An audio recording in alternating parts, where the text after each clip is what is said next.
By Beggar's Pizza. Now here's your host, Pat. And in place of our score segment, we're going to have on Tom Mulvey from Athlextxpt and Physical Therapy. Tom's been on before. He's going to talk about some rehabilitation methods that are going to be very informative for you guys and knowledgeable. Great stuff. So, all right, we are going to go to a Beggar's Pizza timeout. Okay, we're with Tom Mulvey from Athlextxpt and Physical Therapy. Tom, thanks for coming on board, buddy. Thanks for having me. All right, this segment we're going to talk about shoulder pain in the throwing athlete. And what structure make up the shoulder complex? Shoulder complex is made up of a shoulder blade, which is posterior, the clavicle, which is in the anterior, and the humerus bone, which occurs, obviously, connecting the arm to the shoulder blade. We also have the rotator cuff, which we see in the back here, on top and in the front. And we have then these whitish tissues, which are a combination of the tendons of the rotator cuff and the glenohumeral ligaments, which make up the joint capsule. Okay. You know, when a throwing athlete, a pitcher, complains about, some pain, what do they typically complain of? It can be a series of things, Pat. It can be a dull aching pain that will occur within the joint, maybe later in the evening or the next day. They'll complain of some sharp pain that may occur in the anterior, slightly lateral area of the shoulder. They'll complain of some pain, which is in the superior portion of the shoulder. They'll complain of some sharp pain, perhaps in the posterior area of the shoulder.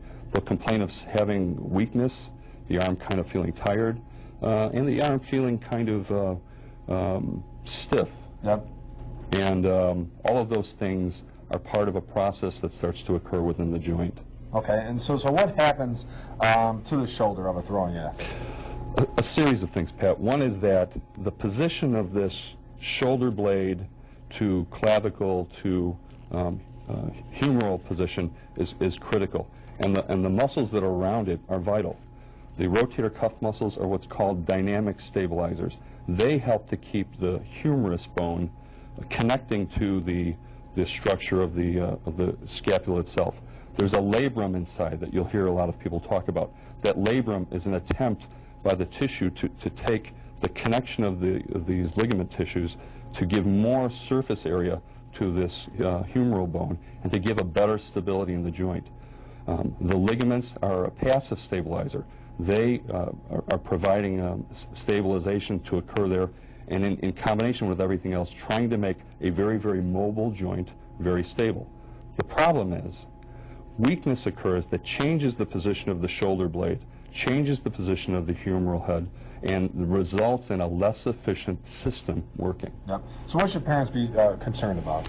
They should be concerned with a lot of things. With more and more throwers, even though they're counting innings, let's say, in their weekly competition, these are the same kids that are going to pitching coaches. Those pitches are not being counted. Practice is occurring. That's not being counted. And what happens is that when this system is not efficient, there's a impingement occurring of this soft tissue that starts a process of wearing down of that tissue. Inflammation, swelling, pain.